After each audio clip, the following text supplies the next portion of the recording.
Good morning students. आज हम लोग शुरू करते हैं chapter number 1 that is electric charges and fields. इस चैप्टर में सबसे पहले हम लोग इलेक्ट्रिसिटी या जिसको फ्रिक्शनल इलेक्ट्रिसिटी या स्टैटिक इलेक्ट्रिसिटी कहा जाता है, पहले उसकी बात करते हैं। तो पहले हम लोग सबसे पहली चीज हम लोग पढ़ने जा रहे हैं इलेक्ट्रिसिटी। इसी का नाम है स्टैटिक इलेक्ट्रिसिटी, भी इसको कहा जाता है। स्टैटिक इलेक्ट्रिसिटी भी इसी को कहते हैं और इसी को हम लोग फ्रिक्शनल इलेक्ट्रिसिटी भी बोलते हैं।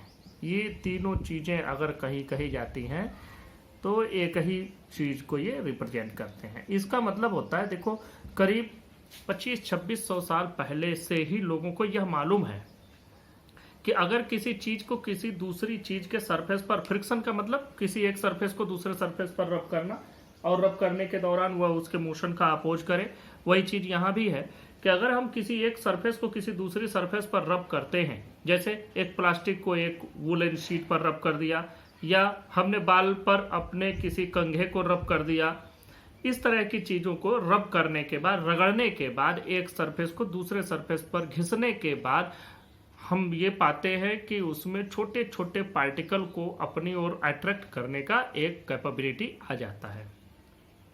जैसे कंघे को आप बाल से रगड़ दें या कंघे को ही प्लास्टिक का कोई रॉड लेकर के आप उसको वुलन शीट से रगड़ दें, तो उसके बाद आप ये देखते हैं कि उसमें पेपर के छोटे पार्टिकल, डस्ट के पार्टिकल, इनको अपनी ओर अट्रैक्ट करने की क्षमता आ गई, अपने अंदर कैपेबिलिटी आ गई, वो उनको अट्रैक्ट करना शुरू कर दिया। तो किसी भी ऑब्जेक्ट के अंदर, रगड़े गए ऑब्जेक्ट के अंदर, रब किए गए ऑब्जेक्ट के अंदर यह जो प्रॉपर्टी आ जाती है छोटे ऑब्जेक्ट को अपनी ओर अट्रैक्ट करने की, इसी को हम लोग इलेक्ट्रिसिटी कहते हैं या स्टैटिक इलेक्ट्रिसिटी कहते हैं या फ्रिक्शनल इलेक्ट्रिसिटी कहते हैं। तो हम इसका एक डेफिनेशन लिख लेते हैं। The property of rubbed substances due to which they attract light objects is called electricity और फ्रिक्शनल इलेक्ट्रिसिटी और static electricity. The rubbed substances which show this property of attraction are said to have become electrified और electrically charge. जो ऐसे substance जिनमें ऐसी property आ जाती है रगड़ने के बाद, रब करने के बाद, उनको हम कहते हैं कि ये इलेक्ट्रीफाई हो गए हैं या कहते हैं कि इलेक्ट्रिकली चार्ज्ड हो गए हैं।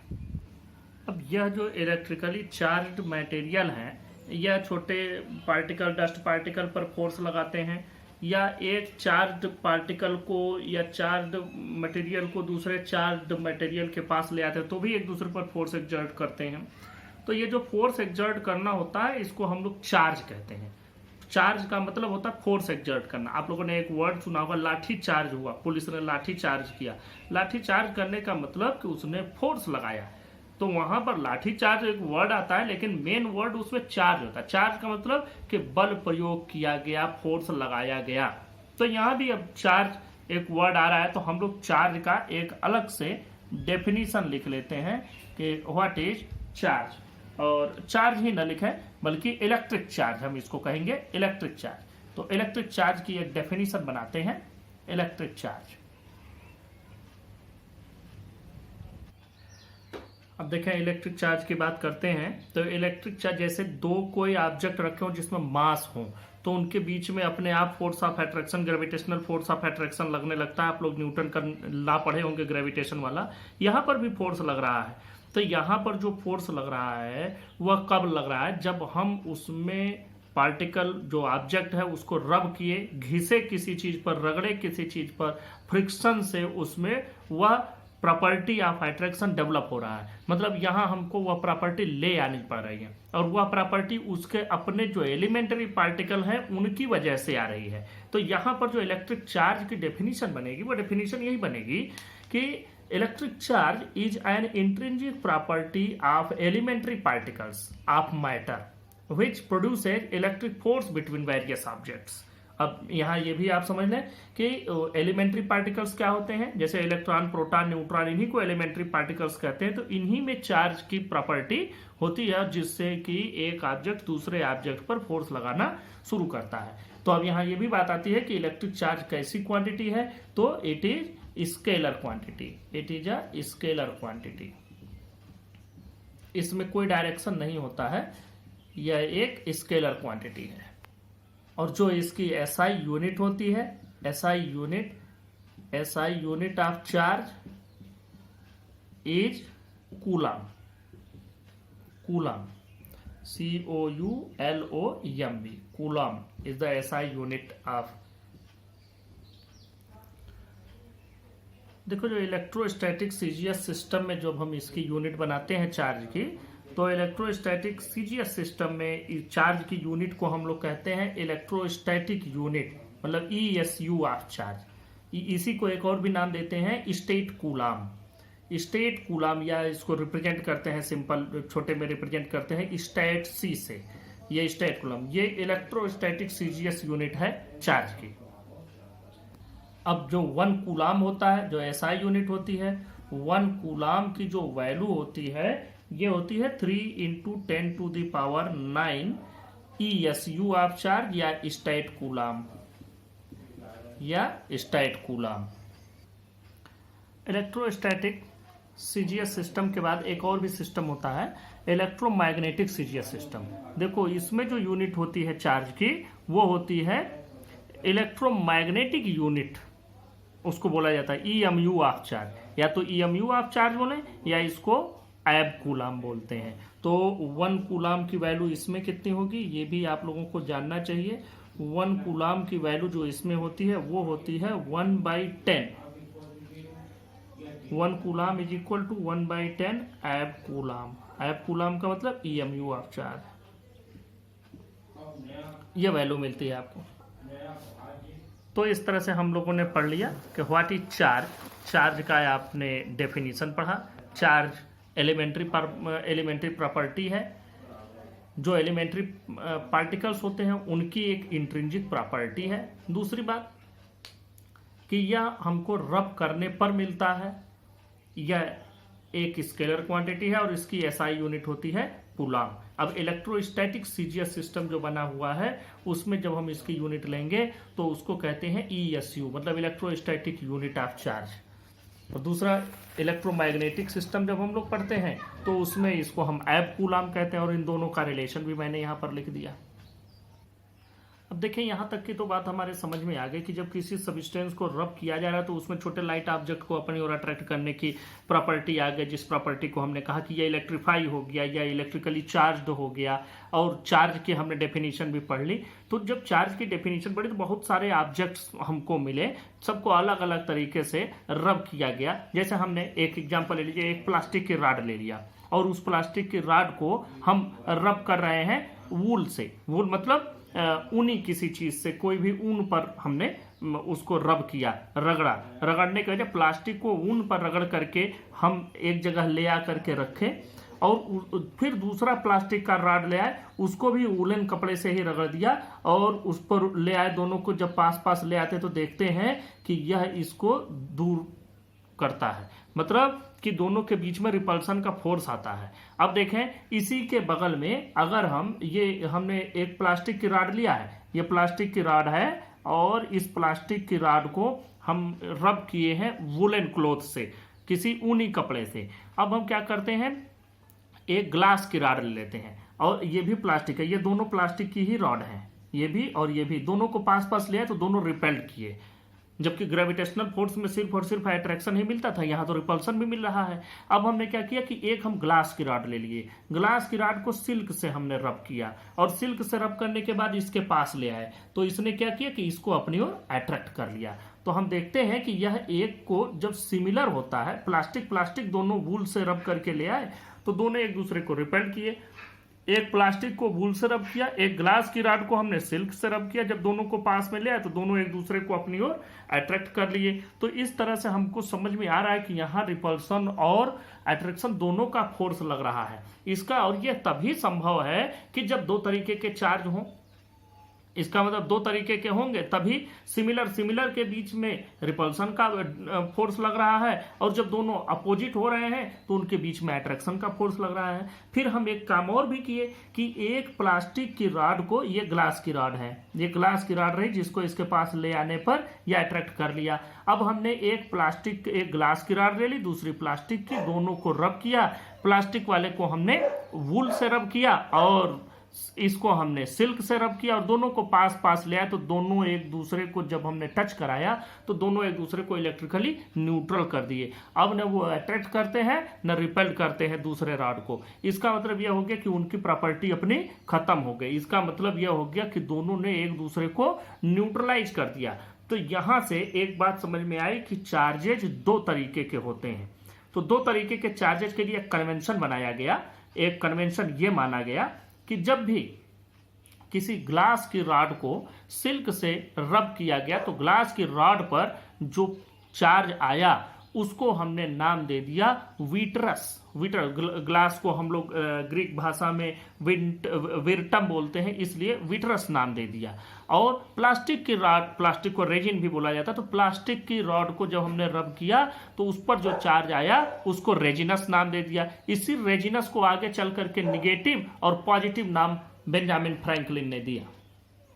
यहां हमने आपके लिए डेफिनेशन लिख दिया है कि the charge developed on glass rod when rubbed with silk was called vitreous और पॉजिटिव चार्ज। इसी को पॉजिटिव नाम दिया गया। बाद में आगे चल करके पहले इसको विट्रस ही बोला गया, क्योंकि विट्रम का मतलब होता है ग्लास, तो ग्लास पर यह आ रहा था इसलिए इसको विट्रस नाम दिया गया। दूसरे तरह की जो चार्ज डेवलप हो रही थी वो हो रही थी प्लास्टिक की रॉड पर। जब उसको हम लोग वूल मतलब ऊनी कपड़े से रगड़ते थे तो वहां पर जो चार्ज मिलता था उसको हमने नाम दिया रेजिनस, क्योंकि इसमें प्लास्टिक को एम्बर या रेजिन भी कहा जाता है, तो उसको रेजिनस नाम दिया। इसी को आगे चल करके निगेटिव चार्ज का नाम दिया गया। यह जो चार्ज का नोमेनक्लेचर हुआ, मतलब जो नाम दिया गया पॉजिटिव और निगेटिव, यह इस फैक्ट पर नाम दिया गया कि अगर दो नंबर्स लिए जाएं, दो नंबर्स एक जैसे लिए जाएं, जैसे एक हमने 4 ले लिया और दूसरा हमने -4 ले लिया, दोनों एक ही तरह का नंबर हम लिए और दोनों को आपस में ऐड करें। जैसे देखें,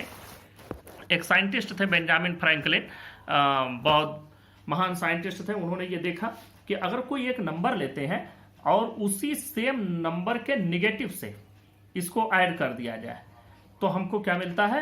0। यहां पर भी हम यही पा रहे हैं कि जब यहां पर ग्लास की रॉड और ये प्लास्टिक की रॉड को पास में ले आते हैं रब करके अलग अलग सब्सटेंस से, तो हम देखते हैं कि ये दोनों एक दूसरे को न्यूट्रलाइज कर देते हैं और इनमें अब जो अट्रैक्शन की प्रॉपर्टी थी वो खत्म हो गई। यहां पर भी यही हो रहा है कि 4 को -4 में हमने ऐड किया। कैसे ऐड किया है ये भी समझो, 4 + -4 मतलब नंबर तो वही है, लेकिन इसका नेगेटिव जब इसमें ऐड किया गया तो हमको वैल्यू क्या मिल रही है? 0। इसका मतलब यह हो गया कि यह जो दोनों अपोजिट एक दूसरे के हो गए तो इसको एक को नाम इन्होंने पॉजिटिव दे दिया और दूसरे को नाम इन्होंने नेगेटिव दे दिया। उनके दिमाग में कॉन्सेप्ट प्लस और माइनस का यहीं से आया, इसी से इसका नाम पॉजिटिव और नेगेटिव पड़ा। तो इसको नाम दिया था किन्होंने? बेंजामिन फ्रैंकलिन ने। तो ये मैंने नाम भी उनका लिख दिया साइंटिस्ट का, बेंजामिन फ्रैंकलिन इनका नाम था, जिन्होंने चार्जेस को पॉजिटिव और नेगेटिव नाम दिया था। अब यहाँ से एक इलेक्ट्रोस्टैटिक सीरीज बनाई गई। सीरीज का मतलब यह है कि उस सीरीज में जो एलिमेंट्स हैं उनका नाम लिखा गया। जैसे ऊपर मान लीजिए फर लिख दिया, और ये अपने से नहीं लिखा गया बल्कि ये एक्सपेरिमेंट के बाद मिला था। और ये जो चार्जेज होते हैं पॉजिटिव और निगेटिव, इनको जिससे हम मतलब चार्जेस को अलग अलग समझते हैं कि ये एक कैटेगरी का है पॉजिटिव वाला, ये दूसरी कैटेगरी का है निगेटिव वाला, इसको हम लोग कहते हैं पोलैरिटी। ये जिनसे चार्जेस को अलग अलग पहचाना जाता है पॉजिटिव और नेगेटिव, इनको पोलैरिटी कही जाती है। अब जैसे फर, ग्लास, सिल्क, इस तरह के तमाम मटेरियल हैं और इन मटेरियल से एक इस तरह से सीरीज बनाई गई। ये पूरी इलेक्ट्रोस्टैटिक सीरीज है। इसमें अगर जैसे फर को ग्लास से हम रब करें तो फर पर पॉजिटिव आएगा, ग्लास पर निगेटिव आ जाएगा। इसी तरह से ग्लास को सिल्क से रब करें तो ग्लास पर पॉजिटिव आएगा, सिल्क पर निगेटिव आ जाएगा। तो इस तरह से ये पूरी सीरीज बनी हुई है। उस सीरीज को यहाँ जानने का कोई बहुत मतलब नहीं बनता है, सिर्फ आपको ये समझ में आ जाना चाहिए कि दो तरीके के चार्ज हो गए, दोनों जब सिमिलर होंगे रिपेल्ड करेंगे, जब अपोजिट होंगे तो अट्रैक्ट करेंगे। अब ये टॉपिक समझें, electronic theory of frictional electricity. इसमें आपको कुछ भी लिखने जैसी चीज नहीं, सिर्फ समझने वाली चीज है। हम जानते हैं कि अगर कोई भी मटेरियल है तो उस मटेरियल में अगर हम उसको तोड़ते चले जाएं तो हम लोग लास्ट में पाते हैं एटम, मॉलिक्यूल, ये हमको मिलते हैं। तो एक एटम की अगर हम स्ट्रक्चर पर चले जाएं तो एटम में एक न्यूक्लियस होता है, न्यूक्लियस में प्रोटॉन और न्यूट्रॉन होते हैं। आपको मालूम है न्यूट्रॉन न्यूट्रल होता है, इस पर कोई चार्ज नहीं होता, प्रोटॉन पर पॉजिटिव चार्ज होता है। और इसके चारों ओर डिफरेंट ऑर्बिट्स में इलेक्ट्रॉन्स अरेंज होते हैं जो कि इसमें चक्कर लगाते रहते हैं। अब आप लोग को एक बात और भी मालूम है कि जितने प्रोटॉन होते हैं उतने ही इलेक्ट्रॉन होते हैं, जिससे हर एक मटेरियल, हर एक सब्सटेंस आपको इलेक्ट्रिकली न्यूट्रल मिलता है। अब जब आप इसको रब करते हैं, जब भी आप इसको रब करेंगे, किसी चीज से रगड़ेंगे, तो इस पर कुछ न कुछ आप इसको एनर्जी दे रहे हैं। जब एनर्जी देते हैं तो जो लोअर ऑर्बिट का इलेक्ट्रॉन होता है वो हायर ऑर्बिट में चला जाता है, और हायर ऑर्बिट का इलेक्ट्रॉन जो होता है वो यहां से फ्री हो जाता है। तो अगर ये फ्री हो गया तो पहले क्या थे, जितने प्रोटॉन थे उतने ही इलेक्ट्रॉन थे। अब क्या हो गया, प्रोटॉन तो उतने ही रह गए, क्योंकि हम न्यूक्लियस तक तो पहुंच ही नहीं पा रहे हैं, न्यूक्लियस तक तो इसका इफेक्ट होता ही नहीं है, ये हमारे इलेक्ट्रॉनों तक ही इफेक्ट होता है। तो इलेक्ट्रॉन बाहर निकल गए, तो प्रोटॉन तो उतने ही रह गए, लेकिन इलेक्ट्रॉन बाहर निकल गए और इलेक्ट्रॉनों की संख्या कम हो गई। अब इलेक्ट्रॉनों की संख्या कम हो गई तो ये पॉजिटिवली चार्ज हो गया। इसको एक तरीके से और समझो, मान लो 2 प्रोटॉन थे तो +2 था, 2 ही इलेक्ट्रॉन थे तो -2 था, जिससे टोटल क्या हो गया, 0। अब इसमें से एक इलेक्ट्रॉन बाहर निकल गया, इसको एनर्जी मिली, एक इलेक्ट्रॉन बाहर निकल गया, तो अब 2 इलेक्ट्रॉनों की जगह पर हमारे पास इलेक्ट्रॉन बचता है सिर्फ 1। अब अगर हम इसको डिडक्ट करते हैं तो हमको मिलता है +1, इसके पहले मिल रहा था 0, यहां हम +1 पा रहे हैं। इसका मतलब कि अब ये पॉजिटिवली चार्ज हो गया। तो किसी भी मटेरियल से जब इलेक्ट्रॉन चले जाएंगे तो ये पॉजिटिवली चार्ज हो जाएगा। अब अगर कहीं इलेक्ट्रॉन इस पर आ गए, जैसे यहां जिस पर हम रब कर रहे थे इलेक्ट्रॉन उस पर गए होंगे, तो जिस ऑब्जेक्ट से रब कर रहे थे उस पर इलेक्ट्रॉन गए हैं या उस पर से आ भी सकते हैं। मान लिया यहां से उस पर गए हैं, तो जिस ऑब्जेक्ट पर गए उसमें भी ऐसे ही प्रोटॉन और इलेक्ट्रॉन रहे होंगे, बिल्कुल बराबर बराबर, और उसमें एक इलेक्ट्रॉन अब ज्यादा हो गया। जैसे मान लो कि उसमें पहले रहा हो 4 प्रोटॉन और 4 ही इलेक्ट्रॉन रहा हो, 0 बनाएंगे ये भी मिलकर के न्यूट्रल। अब इसमें मान लो कि 2 इलेक्ट्रॉन इसको और मिल गए, तो इलेक्ट्रॉन 2 मिले नेगेटिवली चार्ज, तो अब इसमें टोटल कितना हो जाएगा, अब इसमें हम टोटल पाएंगे -2।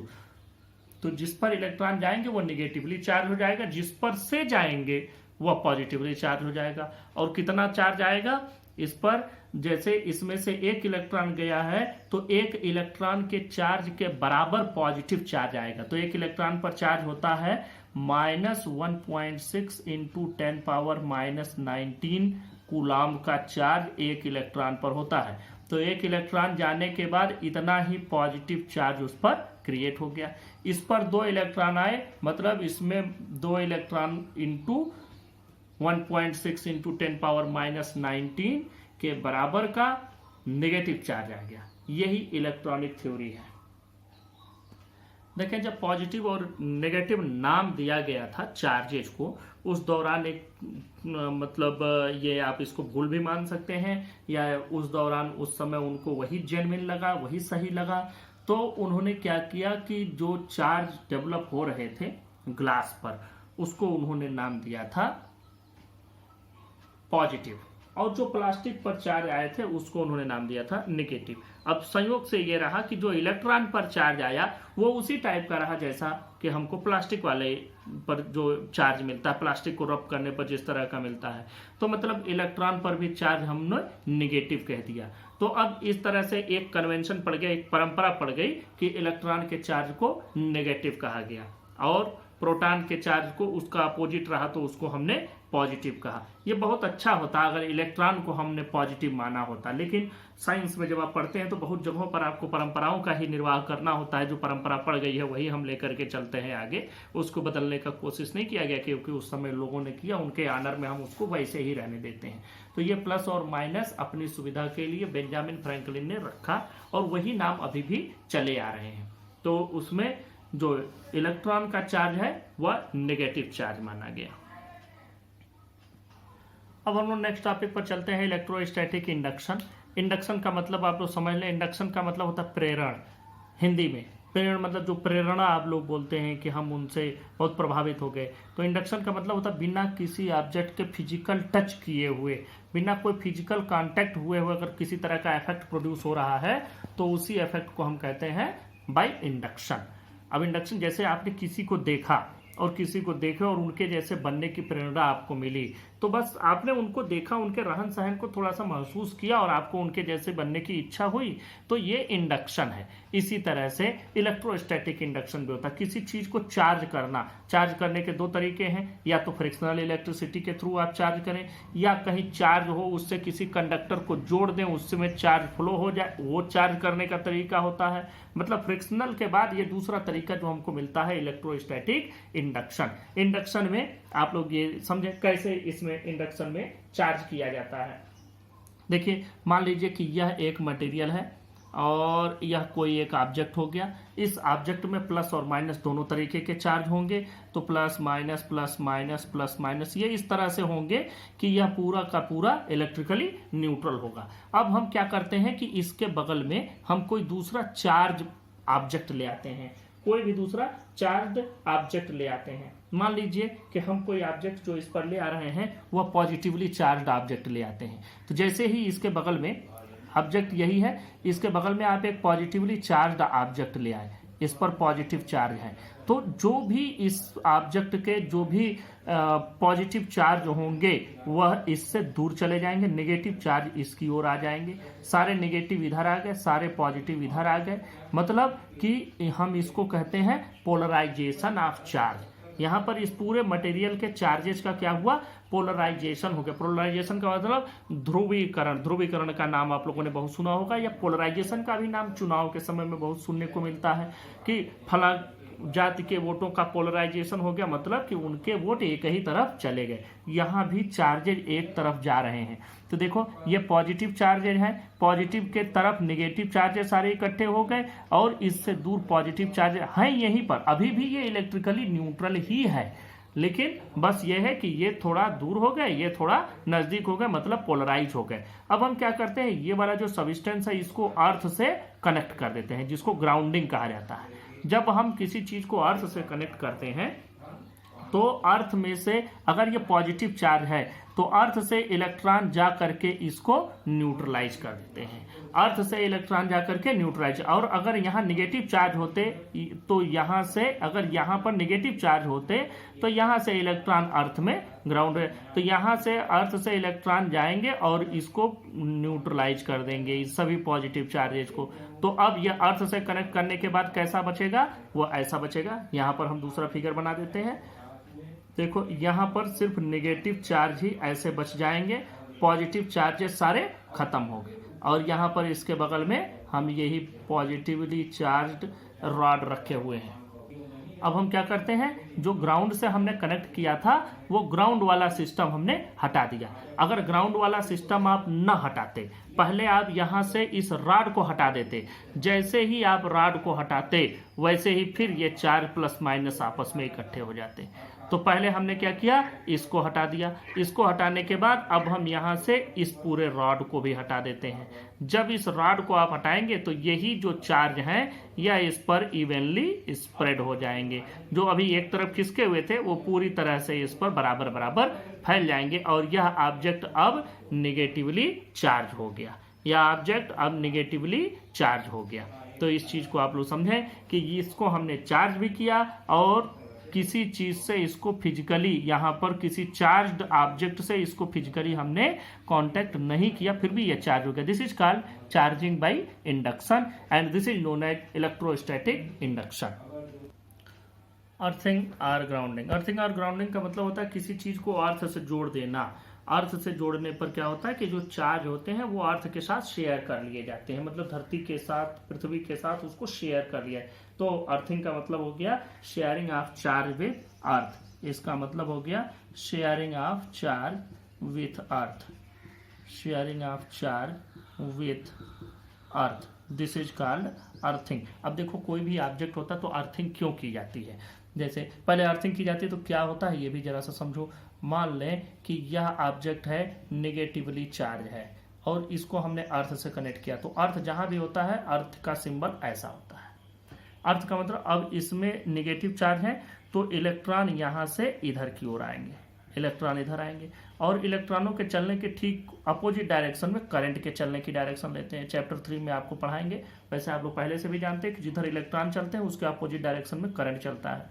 तो इस डायरेक्शन में करंट चलेगा। अब देखो, अगर इसी को हम पॉजिटिवली चार्ज ऑब्जेक्ट ले लें कि ये ऑब्जेक्ट पूरा पॉजिटिवली चार्ज है, अब अगर इसको आप ग्राउंड से कनेक्ट करेंगे, अर्थिंग करेंगे, ग्राउंडिंग या अर्थिंग इसको करेंगे, तो ये ग्राउंड से कनेक्ट किया, तो अब यहां से इलेक्ट्रॉन चलेंगे और जा करके इसको न्यूट्रलाइज करेंगे। तो इलेक्ट्रॉन इधर से इधर जा रहे हैं, तो इसके अपोजिट डायरेक्शन में करंट इधर से इधर आएगा, इधर से इधर करंट आ जाएगा। तो ये तरीका होता है कि जिसमें हम लोग ग्राउंडिंग करते हैं, इसको ग्राउंडिंग कहा जाता है। ये क्यों किया जाता है? देखो, ग्राउंडिंग वाला जो कोई भी हम अप्लायंस खरीद करके ले आते हैं उसमें 3 वायर होते हैं। एक तो रेड वायर जिसको लाइव वायर कहा जाता है, दूसरा होता है ब्लैक वायर जो रिटर्निंग वायर होता है, और एक तीसरा ग्रीन वायर हम लोग यूज करते हैं उसमें। तो ग्रीन वायर जो होता है वही अर्थिंग का वायर होता है। तो जो भी जैसे फ्रिज है, एयर कंडीशन है, कूलर है, स्टेबलाइजर है, इन सब ऑब्जेक्ट्स को हम लोग यूज करते हैं, टच करते हैं तो हो सकता है कि कभी गलती से या कोई फॉल्ट से आप मान लीजिए कि देखें, हम यहाँ पर एक बना देते हैं कि मान लो ये कोई अप्लायंस है, इस अप्लायंस के अंदर बहुत सारे तारों का एक तरीके से जाल फैला हुआ है, एक सर्किट बनी हुई है। अब इसमें कोई वायर गलती से या कोई किसी फॉल्ट की वजह से कट गया और वो जा करके इसके बॉडी से कनेक्ट हो गया। अब आप आए इसको ऑन करने के लिए, जैसे इसको टच करेंगे आपको करंट लग जाएगा। तो इसलिए जितने भी अप्लायंसेज बनते हैं, चाहे वो कोई भी अप्लायंसेज बने जो होम यूज के लिए, घरेलू प्रयोग के लिए जो भी डोमेस्टिक अप्लायंसेज बनते हैं, वो सभी अप्लायंसेज की जो आउटर बॉडी होती है हम उसको ग्राउंड कर देते हैं, मतलब उसकी अर्थिंग कर देते हैं। अर्थिंग करने का मतलब हो गया कि उसको अर्थ से कनेक्ट कर दिया। जब हमने इसको अर्थ से कनेक्ट कर दिया तो मान लीजिए गलती से कोई भी वायर इससे टच हो गया तो इस पर जैसे ही कोई चार्ज आया, वो सारा का सारा चार्ज ग्राउंड से इलेक्ट्रॉन जा करके उसको न्यूट्रलाइज कर देंगे। और अगर आप इसको टच कर भी दिए तो आपको शॉक या कोई झटका नहीं लगेगा। दिस इज ग्राउंडिंग और अर्थिंग। नेक्स्ट टॉपिक पर चलते हैं और basic properties of electric charge पर चलते हैं कि चार्जेस की बेसिक प्रॉपर्टीज क्या है। जो अब तक आपने पढ़ा उनमें मेन इंपॉर्टेंट चीज ये भी है, अभी तक आपने यही जाना चार्ज क्या है, कैसे आता है। तो अब उसकी प्रॉपर्टी पर भी चलें। बेसिक प्रॉपर्टीज में सबसे पहली प्रॉपर्टी है एडिटिविटी, और इस एडिटिविटी का मतलब होता है कि कोई भी अगर एक सिस्टम दिया गया है और उसमें बहुत सारे चार्जेस हैं, बहुत सारे चार्ज पार्टिकल हैं, तो पूरे जो ऑब्जेक्ट का पूरा जो सिस्टम होगा, जो पूरे सिस्टम का चार्ज होगा, वो सभी उनके इंडिविजुअल चार्जेस का अलजेब्रिक सम होगा। मैं इसके डेफिनेशन को लिख भी देता हूं। टोटल चार्ज जो भी होगा सिस्टम में, total charge of a system is the algebraic sum of all the individual charges inside the system located inside the system. जरा समझो इसका मतलब क्या हो गया। मतलब ये हो गया कि ये एक सिस्टम है, इस सिस्टम का हमको चार्ज निकालना है। अब इस सिस्टम में अंदर बहुत सारे चार्ज पार्टिकल हैं, इसमें हमने मान लिया ये हमने 1 2 3 4 5, ये 5 चार्ज हो गए नेगेटिव, और इसमें 2 पॉजिटिव चार्ज हो गए। तो इसका टोटल चार्ज कितना हो गया? 5 माइनस है, 2 पॉजिटिव है, तो 5 नेगेटिव 2 पॉजिटिव। आपको सीधे सीधे समझ में आ रहा होगा कि -3 इस पर चार्ज हो जाएंगे। तो यही अलजेब्रिक सम मतलब बीजगणितीय जोड़। अलजेब्रा के हिसाब से आप जोड़ दे, जो प्लस है उनको एक जगह जोड़ ले, नेगेटिव एक जगह जोड़ ले, जो ज्यादा हो उसमें से कम वाले को घटा दें और जो ज्यादा वाला है उसका साइन लिख दें। जैसे यहाँ पर हमको मिला -5 और +2, तो हमने बड़े वाले में से छोटे को डिडक्ट कर दिया और बड़े वाले के पहले साइन है -3 लगा दिया। अगर कहीं ऐसा होता, मान लो ये दूसरा सिस्टम हमने ले लिया, इसमें पॉजिटिव ज्यादा है, हम 6 पॉजिटिव ले लिए, 2 नेगेटिव ले लिए, तो क्या होता? +6 -2, वैल्यू कितनी आती? बड़े में से छोटा वाला है, आपको डिडक्ट कर देना है, छोटा वाला बड़े में से डिडक्ट करेंगे तो देखें वैल्यू आपको क्या मिलेगी। देखें बड़े में से इसको घटा दें तो आपको मिल गया 4, इसके पहले जो साइन है, दिस इज अलजेब्रिक सम। यही अलजेब्रिक सम है कि अगर 2 नंबर दिए गए हैं, दोनों के साइन अलग अलग हैं, तो जो भी बड़ा है उसमें छोटे को डिडक्ट कर दीजिए और बड़े वाले के पहले जो साइन है वो साइन पुटअप कर दीजिए। तो this is first basic property of electric charge.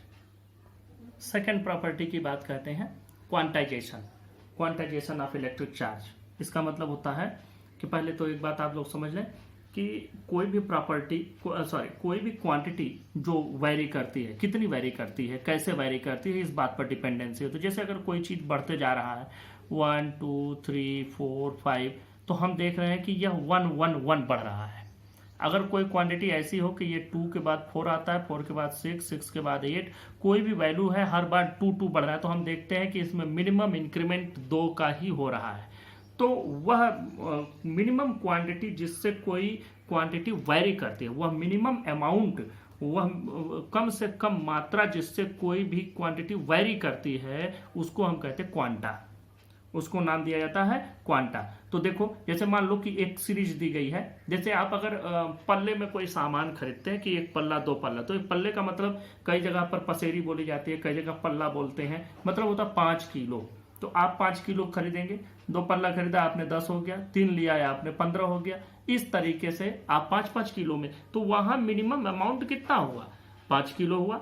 अब जैसे आप किसी बड़े गोडाउन से आप चले गए कोई चीज खरीदने, तो वहां आप जाकर के ये थोड़ी बोलेंगे कि हमको 100 ग्राम दे दो। वहां आप जाएंगे तो एक पूरा बोरा खरीदेंगे, बोरी का मतलब 1 क्विंटल खरीदेंगे, तो वहां मिनिमम अमाउंट कितना हो गया, 100 kg। इस तरीके से कोई अमाउंट कितना वैरी करता है, कोई क्वांटिटी दी गई है तो वो मिनिमम कितने से वैरी करती है, उस मिनिमम क्वांटिटी को हम लोग कहते हैं क्वांटा। अब चार्ज की बात पर आते हैं। आपको एक बात हमने बताई इलेक्ट्रॉनिक थ्योरी ऑफ चार्जेज में कि जब भी चार्ज एक सिस्टम पर आता है, एक ऑब्जेक्ट पर आता है, तो कैसे आता है, इलेक्ट्रॉन के ट्रांसफर से। इलेक्ट्रॉन अगर यहाँ ए है, ये बी है, अगर ए से इलेक्ट्रॉन बी पर गया तो ए पर इलेक्ट्रॉन की कमी हुई तो इस पर पॉजिटिव चार्ज आएगा। बी पर इलेक्ट्रॉन जितने शुरुआत में तो ये दोनों ने इलेक्ट्रिकली न्यूट्रल थे, ए से ट्रांसफर हो गए बी पर, तो ए में इलेक्ट्रॉनों की कमी हुई तो पॉजिटिवली चार्ज हुआ, बी पर इलेक्ट्रॉनों की कमी हुई तो यह निगेटिव, बी पर इलेक्ट्रॉनों की अधिकता हुई तो यह निगेटिवली चार्ज हुआ। अब समझो यहां समझने वाली बात यह है कि अगर 2 इलेक्ट्रॉन गए तो 2 इलेक्ट्रॉन के बराबर का निगेटिव चार्ज इस पर, 2 इलेक्ट्रॉन के बराबर का पॉजिटिव चार्ज इस पर। तो हमेशा जब भी चार्ज कहीं भी आएगा तो इलेक्ट्रॉन के ट्रांसफर से ही आएगा, दूसरा कोई तरीका नहीं है चार्ज के आने का। तो जब भी इलेक्ट्रॉन का ट्रांसफर होगा, तो जब भी चार्ज बढ़ेगा इस पर या चार्ज बढ़ेगा इस पर, पॉजिटिव में हो चाहे निगेटिव में हो, तो वह कितना बढ़ेगा, एक समय में 1.6 × 10⁻⁻19 कूलम्ब ही बढ़ेगा। इससे कम नहीं बढ़ सकता, इससे ज्यादा भी नहीं बढ़ सकता। हाँ, इतने इंटू 3, इतने इंटू 1 लाख आप कर दें। 1 लाख इलेक्ट्रॉन गए तो 1 लाख गुणे इतना, 10 लाख गए तो 10 लाख मल्टीप्लाइड बाई 1.6 × 10⁻⁻19। इट में भी पॉजिटिव में भी नेगेटिव, या प्लस भी हो सकता है माइनस भी हो सकता है। कहीं से जा रहा है तो उस पर प्लस होगा, जिस पर जा रहा है उस पर यही चीज माइनस में आएगी। तो इसी को हम लोग कहते हैं क्वांटाइजेशन, कि चार्ज अपने आप कोई आर्बिट्रेरी नंबर, मतलब कोई भी नंबर से नहीं बढ़ सकता है, बल्कि जब भी चार्ज घटेगा बढ़ेगा पॉजिटिव में या निगेटिव में, तो वो हमेशा 1.6 × 10⁻⁻19 के इंटीग्रल मल्टीपल में ही बढ़ेगा।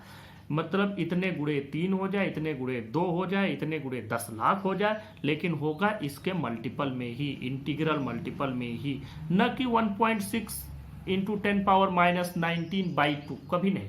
क्योंकि आधा इलेक्ट्रॉन आप एक जगह से दूसरी जगह नहीं भेज सकते। जब भेजेंगे 1 इलेक्ट्रॉन जाएगा, 2 इलेक्ट्रॉन जाएंगे, 10 लाख इलेक्ट्रॉन जाएंगे, 20 लाख इलेक्ट्रॉन जाएंगे, लेकिन 2.5 इलेक्ट्रॉन, 4.5 इलेक्ट्रॉन नहीं जा सकते। तो जो भी चार्ज होगा किसी भी ऑब्जेक्ट पर, चाहे वो पॉजिटिव हो चाहे नेगेटिव, ये इलेक्ट्रॉन के चार्ज के इंटीग्रल मल्टीपल में ही होगा। This property is known as quantization. मैं इसको लिख देता हूं, मैंने ये डेफिनेशन लिख दी है। The minimum amount by which a physical quantity can change is called its quantum. उसको क्वांटम या क्वांटा भी बोला जाता है। The total charge of a body is always an integral multiple of basic quantum of charge. Basic quantum of charge क्या है, charge on electron. तो Q की वैल्यू कितनी हो जाएगी, कोई भी चार्ज क्यू इलेक्ट्रॉन के चार्ज से किसी चीज को मल्टीप्लाई करने पर, यहाँ प्लस माइनस भी आप लिख सकते हैं कि प्लस माइनस यानी, where n is the number of electron, e is the charge on electron। e की वैल्यू -1.6 × यहाँ where n is equal to, आप 0 भी लिख सकते हैं, आप +-1 +-2, इस तरह से ये वैल्यू बढ़ती चली जाएगी। और ई की वैल्यू कितनी है, -1.6 इंटू 10⁻⁻19 कूलम। तो यहां से आपको ये बेसिक प्रॉपर्टी दूसरी समझ में आ गई। अब हम लोग थर्ड प्रॉपर्टी की ओर चलते हैं। This is the third property. Now move to the third property, that is conservation of charge. Third property is conservation of charge.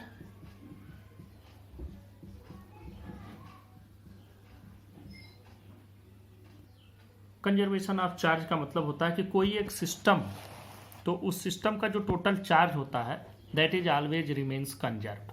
वो हमेशा कंजर्व रहता है, एक ही बात, वो एक ही चीज़ रहती है, हमेशा सुरक्षित रहता है, वो घटता बढ़ता नहीं है।